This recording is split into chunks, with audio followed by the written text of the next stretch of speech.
안녕하세요. 새로운 시작의 이준혁입니다. 이번 시간에는 클로드 코드 스킬스의 개념과 기본 사용을 다뤄볼 거예요.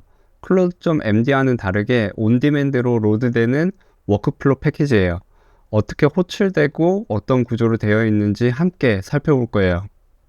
지난 차시까지 메모리와 규칙 시스템을 다뤘어요. 클로드.md는 매 세션에 무조건 불러와줘요. 패스스컵드 룰스는 매칭 파일을 다룰 때 활성화되는 영역별 규칙이에요. 오토 메모리는 클로드가 스스로 적어두는 학습 노트예요.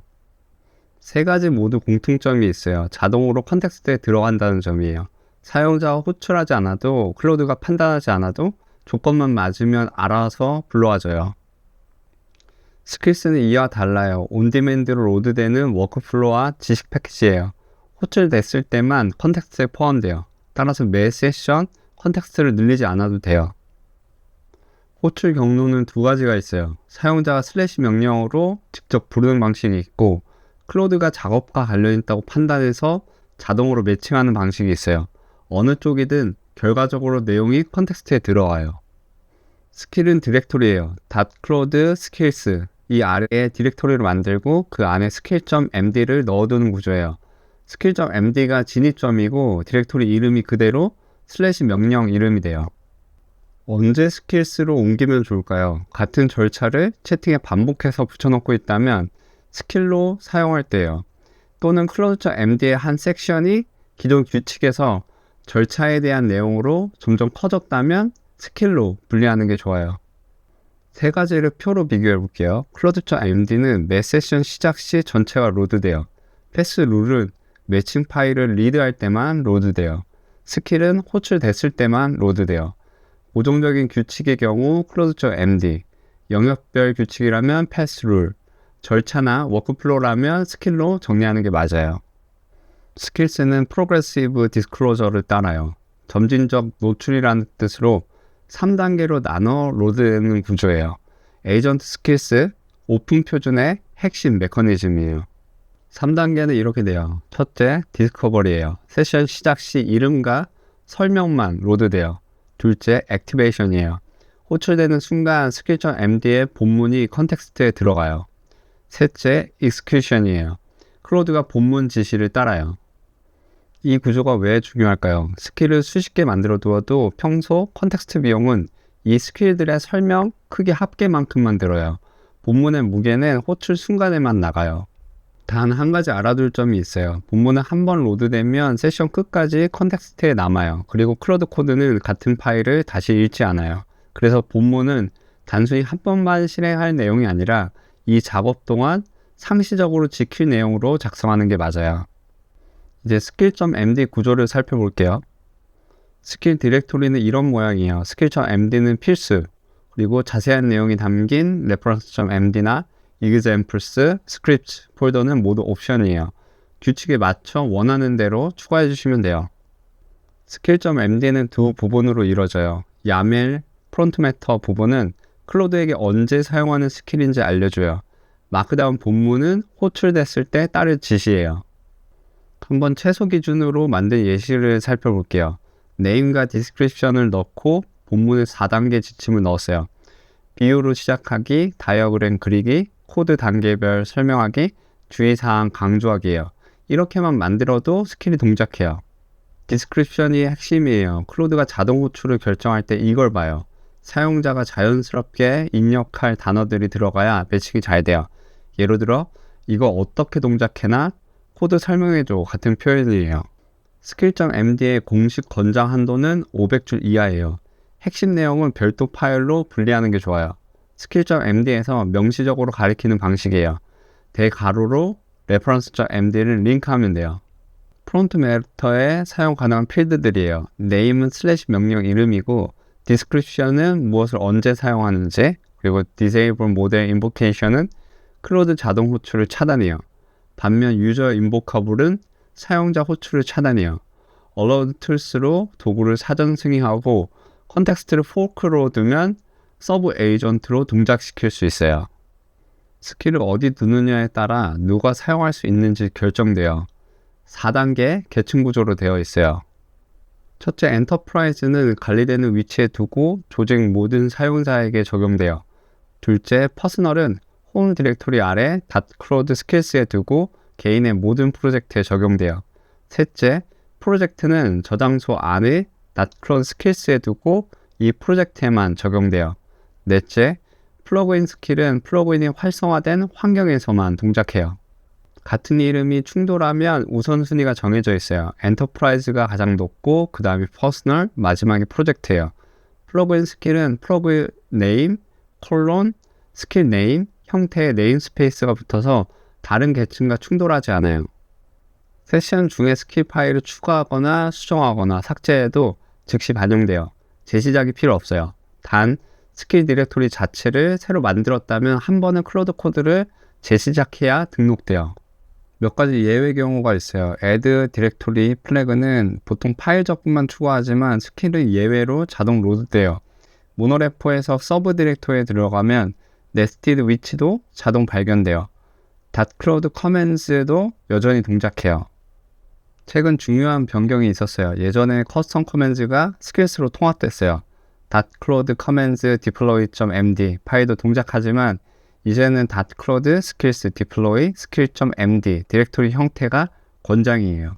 따라서 새로 만들 때는 스킬스를 사용하세요.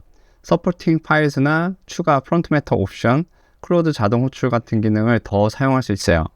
이제 호출 방식 두 가지를 구체적으로 살펴볼게요. 첫 번째는 사용자가 직접 호출하는 거예요. /explain 코드 뒤에 파일 경로를 붙여 입력하면 돼요. 이렇게 입력하면 무조건 실행돼요. 이런 식으로 사용자가 무엇을 실행할지 정확하게 결정할 수 있어요. 두 번째는 클로드 자동 호출이에요. 이 코드 어떻게 동작하는지 설명해줘 라고 자연스럽게 말하면 클로드가 디스크립션을 보고 매칭되는 스킬을 알아서 로드해요. 사용자가 슬래시 명령을 일일이 외울 필요가 없어요. 바로 사용자의 요청을 적절한 스킬로 라우팅하는 거예요. 추가 지시와 함께 호출할 수도 있어요. /review pr 뒤에 보안 취약점에 집중해서 라고 덧붙이면 스킬 본문을 따르되 사용자의 추가 지시도 같이 전달돼요. 기본은 사용자 호출과 자동 호출 모두 가능해요. 하지만 워크플로우에 따라 한쪽으로 제한해야 할 때가 있어요. 사용자만 호출하게 하려면 disable model invocation을 true로 설정하면 돼요. 이렇게 하면 클로드가 이 스킬을 자동 호출하지 못해요. 사용자가 /deploy로만 트리거할 수 있어요. 그럼 언제 자동 호출을 막는 게 좋을까요? 사이드 이펙트가 있고 타이밍이 중요한 워크플로우예요. 배포, 커밋, 슬랙 메시지 발송 같은 거예요. 클로드가 코드가 좋아 보여 라면 멋대로 디플로이를 시도하는 걸 막아줄 수 있어요. 반대로 클로드만 호출하게 하려면 유저 인보커블을 펄스로 설정하면 돼요. 이렇게 하면 슬래시 메뉴에서 안 보이게 돼요. 클로드가 알아서 자동 로드만 할 수 있어요. 그럼 언제 사용자에게 숨기는 게 좋을까요? 주로 작업보다 배경 정보와 관련이 있을 때예요. 즉, 사용자가 직접 실행할 의미가 없는 경우예요. 쉽게 말해 관련 작업을 할 때 클로드가 알아두면 좋은 컨텍스트인 경우예요. 호출 주체 제어를 표로 정리하면 다음과 같아요. 기본은 사용자도 클로드도 다 가능해요. disable model invocation을 켜면 사용자만 가능해요. 유저 인보커블을 false로 두면 클로드만 가능해요. 스킬 매개 변수를 전달할 수도 있어요. 본문에 $아규먼트 변수를 적어두면 호출 시 전달한 값으로 치환돼요. 단일 매개 변수를 살펴볼게요. fix issue 스킬에서 본문에 $아규먼트를 적어두고 /fix issue 그리고 123 이렇게 호출하면 이 123이 그 자리에 들어가요. 이슈 번호를 받아 이슈를 읽고 요건을 이해하고 수정을 구현하는 흐름이에요. 위치별 매개 변수도 가능해요. $0, $1, $2 식으로 번호를 매기는 방식이에요. /migrate component, searchbar, react, view 이렇게 호출하면 $0이 searchbar, $1이 react, $2가 view로 치환돼요. 여러 단어를 하나의 매개 변수로 묶고 싶다면 따옴표로 감싸요. hello world 이렇게 따옴표로 감싸면 $0의 통째로 들어가요. 세컨드는 $1이 돼요. 다른 치환 변수들도 있어요. 클로드 세션 아이디는 현재 세션 아이디예요. 클로드 에포트는 현재 에포트 레벨이에요. 클로드 스킬 dir은 이 스킬의 디렉토리예요. 번들된 스크립트를 참조할 때 유용해요. 도구 사전 승인을 살펴볼게요. allowed tools라는 프론트 매터 필드를 사용해요. 스킬이 많은 긴 명령을 실행할 때 매번 승인 다이얼로그가 뜨면 워크플로우가 끊길 수 있어요. 이 부분을 해결하려고 얼로드 툴스에 원하는 명령을 적어두는 거예요. git add, git commit, git status를 모두 자동 승인 처리하는 거예요. 단 스킬이 활성화되는 동안만 승인이 적용돼요. 다른 도구는 일반 권한 설정을 따라요. 동적 컨텍스트 주입도 강력해요. 예전에 한번 소개한 것과 같이 느낌표 문법을 사용하면 클로드가 보기 전에 미리 쉘 명령이 실행돼요. 인라인 명령을 보여드릴게요. prdiff 옆에 느낌표 백틱으로 묶어서 prdiff를 적어두는 방식이에요. pr 코멘트도 같은 패턴이에요. 스킬을 호출하면 이 명령들이 먼저 실행되고 그 출력이 본문에 자리 잡아요. 실행 흐름은 다음과 같아요. 스킬이 호출되면 먼저 쉘 명령이 실행되고 출력이 본문에 주입돼요. 클로드는 이미 채워진 프롬프트만 보게 돼요. 명령어가 아니라 결과만 넘겨받는 구조예요. 열어둘 명령이 필요하면 백틱 3개의 느낌표를 붙인 코드 펜스를 사용해요. 이런 식으로 노드 버전, npm 버전, git 스테이터스를 한꺼번에 실행해서 환경 정보를 모아둘 수 있어요. 앞서 말한 대로 서브 에이전트에서 실행할 수도 있어요. 컨텍스트를 fork로 설정하면 격리된 컨텍스트에서 스킬이 돌아가요. 언제 fork를 사용하는 게 좋을까요? 스킬이 코드베이스를 탐색하거나 많은 파일을 읽어드릴 때 사용하면 좋아요. 메인 컨텍스트를 오염시키지 않게 서브 에이전트에 작업을 맡기는 거예요. fork의 예시를 살펴볼게요. 딥 리서치 스킬에서 컨텍스트를 fork로 두고 에이전트를 익스플로러로 지정해요. $아규먼트로 받은 주제를 철저히 조사하라는 본문이에요. 관련 파일을 찾고 코드를 분석한 뒤 요약하는 흐름이에요. fork 흐름을 살펴볼게요. 메인 컨텍스트에서 서브 에이전트가 새로 만들어져요. 서브 에이전트가 script.md 본문을 프롬프트로 받아 실행하고 결과를 요약해서 메인 대화로 돌아와요. 사용 가능한 에이전트들이에요. 익스플로러는 빠른 리드-온리 검색용이에요. 플랜은 아키텍처 설계용이에요. 제너럴 퍼포즈가 기본값이에요. 원한다면 .cloud agents 여기 폴더 안에 커스텀 에이전트도 정의할 수 있어요. 포크할 때 주의할 점이 있어요. 본문이 명시적인 작업 지시일 때만 의미가 있어요. 가이드라인만 있고 작업 지시가 없으면 서브 에이전트는 할 일이 없기 때문이에요. 따라서 순수 레퍼런스 용도로만 사용할 거라면은 포크하지 마세요. 번들 스킬을 알아볼게요. 클로드 코드의 매 세션마다 기본적으로 불러와지는 스킬들이에요. 사용자가 작성한 스킬과 같은 메커니즘으로 동작해요. 대표적인 번들 스킬을 살펴볼게요. /simplify는 최근 변경 코드 리뷰랑 수정 작업이에요. /batch는 대규모 변경을 병렬 에이전트로 처리해요. /debug는 디버그 로깅 분석이에요. /loop는 프롬프트 반복 실행이에요. /cloud API는 클로드 API 빌드용이고 /pure permission prompt는 자주 사용하는 도구를 allow 리스트에 자동 추가해줘요. 번들 스킬과 빌트인 커맨드는 헷갈리기 쉬운데 다른 거예요. 번들 스킬은 프롬프트 기반이에요. 클로드가 도구를 사용해서 진행하고 자동 호출도 가능해요. 빌트인 커맨드는 CLI에 하드코딩된 동작이에요.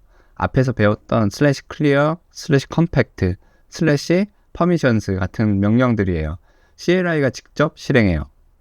세션의 활성의 스킬을 보려면 /skills 이렇게 입력을 해주시면 돼요. 그러면 이렇게 이름, 설명, 토큰 카운트가 표시가 되는데 만약 여기서 T키를 누르면 토큰 순으로 정렬돼요. 컨텍스트가 가득 차면 어떻게 될까요? 컴팩션 동작을 살펴볼게요. 호출됐던 스킬들이 컴팩션 후 다시 불러와줘요. 각 스킬 본문은 최대 5,000 토큰까지예요. 다시 불러올 수 있는 전체 버짓은 25,000 토큰이에요. 가장 최근에 호출한 스킬부터 채워지고 만약 버짓을 넘어가면 오래된 스킬은 통째로 빠져요. 스킬 동작이 이상해진 것 같으면 두 가지 가능성이 있어요. 첫째, 본문은 살아있지만 모델이 다른 도구나 접근을 선택 중일 수 있어요. 이런 경우 디스크립션과 본문을 강화하면 돼요. 둘째, 큰 스킬이 버짓 밖으로 밀려났을 수 있어요. 그래서 한 번 더 호출해서 재주입해 주세요. 이제 트러블 슈팅을 살펴볼게요. 스킬이 자동 호출되지 않는다면 체크리스트를 확인해 보세요. 디스크립션에 자연스러운 키워드가 있는지 확인해 주세요. /skills 목록에서 잘 보이는지 확인해 주세요. 핵심 유스 케이스가 1536자 이내에 들어가는지 확인해 주세요. 디서블 모델 인보케이션이 막고 있지는 않은지 확인해 주세요. 반대로 너무 자주 호출된다면 디스크립션 범위를 좀 더 좁혀보세요. 어떤 상황에서만 사용하는지 구체적으로 명시해 주는 거예요. 만약 수동 호출만 하게 만들고 싶다면 Disable Model Invocation을 true로 두면 돼요. 디스크립션이 잘린다면 스킬이 많아져서 버짓 안에 다 못 들어가는 상태를 뜻해요. 버짓은 동적으로 컨텍스트 1% 또는 8,000자 이내예요. 원한다면 환경 변수 /command tool care 버짓을 설정해서 늘릴 수 있어요. 또는 핵심 키워드를 앞쪽에 두는 방법도 있어요. 퍼미션 규칙으로 스킬 호출을 제한할 수도 있어요. 스킬만 적으면 모든 자동 호출을 차단해요. 스킬 가로 커밋은 정확하게 일치한 경우에만 허용이에요. 스킬 가로 리뷰 PR 별표는 프리픽스 매치를 허용해요. 디플로이 별표를 디나이 리스트에 넣으면 디플로이 호출을 차단할 수 있어요. 스킬스는 오픈 표준이에요. 여기 agentskills.io에서 다음과 같이 표준 정의를 확인할 수 있어요. 호환되는 도구들을 살펴볼게요. 클로드 코드 외에도 커서, 오픈AI 코덱스, 구스, 기터 코파일럿, 제미나이 CLI 등이 같은 skill.md 포맷을 따라요. 이게 중요한 이유는 한 번 작성한 스킬을 여러 도구에서 재사용할 수 있다는 거예요. 핵심 포맷은 표준이고 클로드 전용 기능은 도구별 확장 형태예요. 스킬을 외부에 배포하려면 플러그인으로 패키징해요. .cloud 플러그인 폴더 안에 plugin.json을 두고 스킬스 폴더 안에 스킬 디렉토리를 넣어요.